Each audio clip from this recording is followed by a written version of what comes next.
मित्रों नमः संस्कृताय बीपीवीएस क्लासेस में आपका हार्दिक स्वागत है। हम लोग पढ़ रहे हैं व्यंजन संधि। व्यंजन संधि में कल अच्युत संधि पढ़ चुके हैं और आज हम खष्टुत्व संधि पढ़ेंगे। पहले हमने जिस प्रकार स्वर संधि में बताया था कि पूर्व रूप संधि और पर रूप संधि में एक क्वेश्चन जरूर आता है, इसी प्रकार अच्युत संधि और खष्टुत्व संधि में कोई भी एग्जाम हो, चाहे इंटर लेवल से लेकर के टेट, सुपर टेट, टीजीटी और पीजीटी में एक क्वेश्चन निश्चित है, जरूर फंसेगा। इसलिए मित्रों कॉपी और पेन ले लीजिए और इसको पढ़ते चलिए और नोट्स बनाते चलें। पहले हम एक बार समझ लेते हैं कि हमने अगले वाले वीडियो में क्या पढ़ा था। तो हम अगले वाले वीडियो में ये पढ़े थे कि अस्तोह अश्नुनाशु यानी अच्युत संधि में यानी सकार या ता वर्ग के बाद सकार या चा वर्ग आता है, तो सकार के स्थान पर सकार और ता वर्ग के स्थान पर चा वर्ग हो जाता है।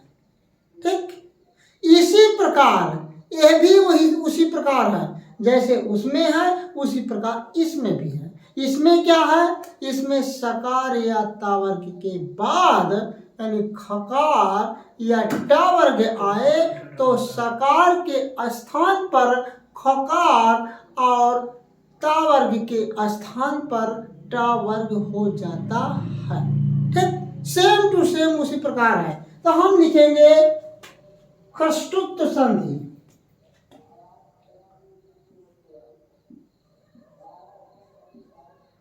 खष्टुत्व संधि।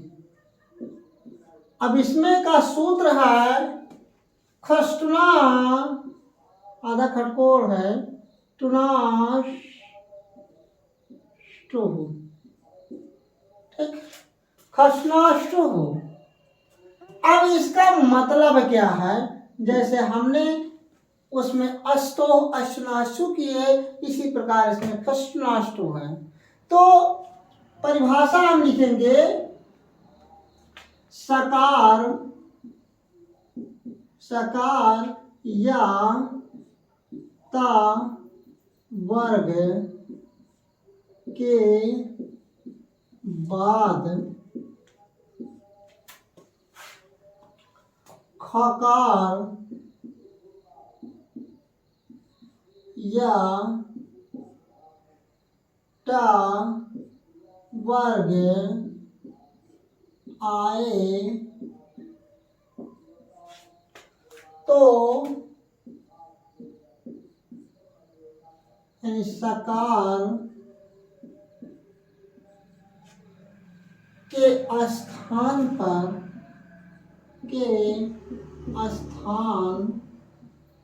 पर खकार तथा ता वर्ग के स्थान पर टा वर्ग हो जाता है। टा वर्ग हो जाता है। देखिए मित्रों, सेम टू सेम वैसे ही है। सकार हमने बता दिया था, जब हम शब्द रूप पढ़ते हैं, जब ये जगत हो गया तकारांत मनस्क या सकारांत। ठीक, यानी सकार या ता वर्ग के बाद, ये उसमें भी था और इसमें भी था। आपको अंदर क्या करना है कि सकार या ता वर्ग के बाद खकार आए, खकार का मतलब खटकोड़ आए, और या टा वर्ग आए तो वह सकार के स्थान पर यानी सा के स्थान पर खटकोड़ हो जाएगा और ता वर्ग के स्थान पर क्रमशः टा वर्ग हो जाएगा। ठीक, समझ लिए कि उसमें सरवता था और उसके बाद सरवता या ता वर्ग के बाद या शरीफा या टा चा वर्ग आता था तो उसमें सरौता का शरीफा में बदल जाता था, और ता वर्ग है और उसके पास चा वर्ग है तो वो क्रमशः चा वर्ग में बदल जाता था। इसी प्रकार इसमें कुछ नहीं, वो सरौता तो रहेगा ही, लेकिन उसके बाद खटकोण आएगा तो खटकोण में ही बदलेगा। यानी चाहे सकार होगा, यानी चाहे सा होगा या ता वर्ग होगा। ता वर्ग में कल हम बताए हैं ता था ना होता है। के बाद यदि खटकोण आता है और या टा वर्ग आता है, टा वर्ग में क्या क्या होगा, टा ठा डा ढा आना, यानी सरौता हो या ता वर्ग हो और इसमें खटकोण हो या टा वर्ग हो, यानी कहने का मतलब है उसमें सरौता और शरीफा, या तो सरौता मिलेगा या तो शरीफा मिलेगा, तो उसमें शरीफा हो रहा था। लेकिन इसमें जो है या तो सरौता मिलेगा या शरीफा और खटकोण मिलेगा, तो इसके स्थान पर खटकोण में बदल रहा है। हमको कुछ नहीं देखना है, यदि सरौता और खटकोण में कुछ भी मिल रहा है, चाहे पहले मिले चाहे बाद में मिले, तो वो खटकोण में ही बदलेगा। और उसमें क्या था, सरौता मिले या शरीफा मिले तो वो शरीफा में ही बदलेगा। यदि मिल रहा है तो, यदि नहीं मिल रहा है तो क्या होगा, यानी ता वर्ग के स्थान पर, यानी ता था दा धा ना के बाद यदि अगर क्रमशः क्या मिलेगा, उसमें चा वर्ग मिलता था, चाचा चाचा इया मिलता था तो चाचा चाचा इया में बदलता था, और इसमें क्या मिलेगा, टा ठा डा ढा ना, ता ठा डा ढा आड़ा, यानी सरौता खटकोण मिल जाए तो खटकोण हो जाए, और अगर ये दोनों नहीं मिलता है, ता था ना मिल रहा है, तो उसके स्थान पर ये टाठा डाठा आना मिलेगा, और नहीं मिलता है तो ये जान लीजिए ये इसके स्थान पर ये टाठा डाठा आना में बदल जाएगा। तो हम यहाँ लिख देते हैं, क्या बदलेगा, यही लिख दे रहे हैं कि एक क्रमशः टा ठा डा ढा आड़ा में बदल जाएगा। समझ में आ गया। अब हमको देखना है जैसे, अब जैसे लिखना है मित्रों, ध्यान दीजिएगा, क्योंकि जितने एग्जाम्पल होंगे सारे के सारे इंपॉर्टेंट होंगे, क्योंकि हम इंपॉर्टेंट ही लिखाते हैं, उसके अलावा नहीं लिखाते। जैसे तत् धन टीका, तत् धन टीका हो गया। अब देखिए इसमें ता है, तकली है, ता है और टा है, न तो सरौता है न खटकोण है, तो ता के स्थान पर क्या होना है, टा होना है। तो क्या हो जाएगा, बराबर हो जाएगा तटीका, तटीका। समझ में आ गया कि यदि अगर सरौता और खटकोण मिलता तो खटकोण होता, और यदि अगर ये ता था ना मिल रहे हैं और ये मिल रहे हैं तो क्रमशः टाठा टाठा आड़ा में ही बदल जाएगा, और उसमें उसी प्रकार सरौता और शरीफा में होता है। जैसे रामस, रामस धन शशा, ठीक, सरौता मिल गया, इधर खटकोण भी मिल गया, तो सरौता मिल गया खटकोण मिल गया, तो किस में बदलेंगे, षटकोण में ही बदलेंगे। तो बराबर क्या हो जाएगा, रामस, रामस ये खटकोण में बदल रहा है, और षष्ठा तो है ये है, क्या हो जाएगा, रामस षष्ठा। जब कभी भी परिवर्तन होगा इसी में होगा। यदि अगर हम हलंत ना लगाएं तो क्या होगा, जब हम हलंत यदि नहीं लगाते हैं तो ये जान लीजिए कि व्यंजन संधि नहीं होगा। हलंत की वजह से मालूम चलता है कि ये व्यंजन संधि है।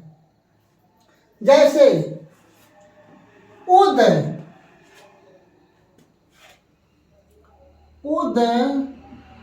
धन डयनम। देखिए दा है डा है, ना तो सा है न खटकोड़ है। सा और खटकोड़ होता तो खटकोड़ में बदलता, लेकिन ये दोनों नहीं मिल रहे हैं तो ए मिल रहा है, दा के बाद डा मिल रहा है, तो दा के स्थान पर क्या बदलेगा? डा होगा। मैंने बता दिया कि यानी इसका जो है क्रमशः दा के स्थान पर डा हो जाएगा। तो यहाँ जो दा है ये क्या हो जाएगा? डा हो जाएगा। बराबर डयनम तो उद हो गया, उड डयनम तो है ये है डयनम हो गया। ठीक, अब देखिए जैसे अब हम जैसे कृष्ण